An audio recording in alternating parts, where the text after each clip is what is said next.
منصور صاحب، باسط صاحب نے پاکستان سے یہ پوچھا ہے، عبد الباسط صاحب، کہ وہ کہتے ہیں کہ میرا سوال یہ ہے کہ جماعت احمدیہ دعا پر یقین رکھتی ہے،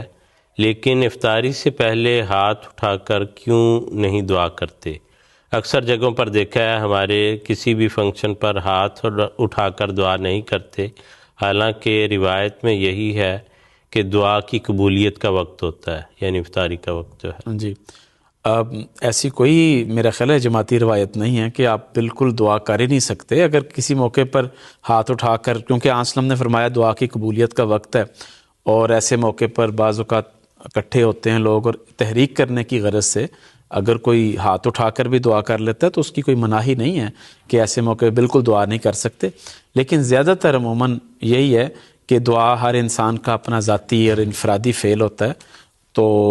جہاں تک اجتماعی دعا کا تعلق ہے تو اگر کبھی ضرورت پڑے تو اجتماعی دعا بھی ہو سکتی ہے، لیکن چونکہ ایسے موقع پر ہر ایک کی دلی کیفیات مختلف ہوتی ہیں رمضان کے حوالے سے، روزے کے حوالے سے، تو اس لیے اگر اکیلے اکیلے دعا کرتے ہیں تو اس کا ایک اپنا اثر ہوگا، اور اگر اجتماعی دعا میں کوئی شامل ہونا چاہتا ہے تو وہ بھی کوئی حرج والی بات نہیں ہے، لیکن اس طرح اس کو رواج کے طور پہ ہم جاری نہیں کرتے کہ پراپر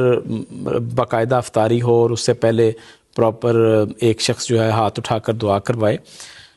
اگرچہ بعض صورتوں میں ہاں جی اس کو رواج نہیں دینا چاہیے، لیکن اگر کسی موقع پہ ہو جائے تو اس میں حرج والی کوئی بات نہیں۔ رواج اس لیے نہیں کہ ہمیں سنت میں حدیث میں اس کا اس طرح سے ذکر نہیں ملتا، جی بالکل، کہ حضور صلی اللہ علیہ وسلم یا صحابہ کرام اسپیشل افطاری کے لیے حضور افطاری کے وقت جو ہے یوں اکٹھے ہو کے ہاتھ اٹھا کے دعا کرتے تھے۔ اجتماعی دعا کا کوئی ذکر نہیں ملتا بالکل، اور سنت سے یہی ثابت ہے، البتہ دعا کی تحریک ضرور ملتی ہے۔ یہ بالکل ٹھیک ہے، رواج جو آپ کہتے ہیں ہمیں جی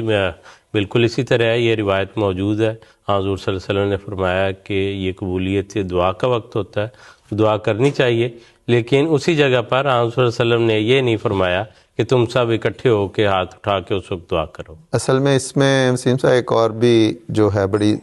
اہم چیز ہے کہ یہ قبولیت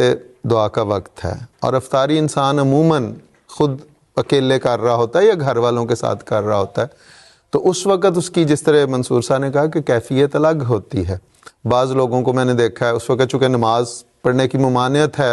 عصر کے بعد سورج غروب ہونے تک، تو بعض لوگوں کو میں نے دیکھا ہے وہ سجدے میں دعا کرتے ہیں اور رو رو کے کرتے ہیں۔ بعض لوگ ذاتی طور پر قرآن کریم پڑھ رہے ہیں اور ان کا دل کرتا ہے کہ میں ہاتھ اٹھا کے دعا کر لوں تو وہ بھی وہ کر لیتے ہیں، یعنی اس جو دلی کیفیت ہے اس کے مطابق ہوتا ہے۔ اسی لیے جو افطار پارٹیاں ہیں، جو اس قسم کی افطار پارٹیاں کے جو رنگ ایسا اختیار کر لیں جس کو حضرت خلیفۃ مسیح رابع نے بھی کئی دفعہ اس کو پسند نہیں کیا، کیونکہ یہ قبولیت دعا کا ایک وقت ہے، تو اس میں اگر محفلیں ایسی لگ جائیں کہ گپیں ماری جا رہی ہیں، کیا کہ ہو رہے ہیں، تو وہ اصل میں ایک بہت قیمتی چیز کو ضائع کرنے والی بات ہے، اور تکلفات اس میں آ جاتی ہیں، جی نمود و نمائش آ جاتی ہے، کھانے پکانے کھلانے میں ایک مقابلے شروع ہو جائے تو روزہ اور روحانیت اور دعا جو اصل چیز تھی وہ پیچھے چلی جاتی ہے، اور یہ ظاہری چیزیں جو ہیں وہ جگہ لے لیتی ہیں۔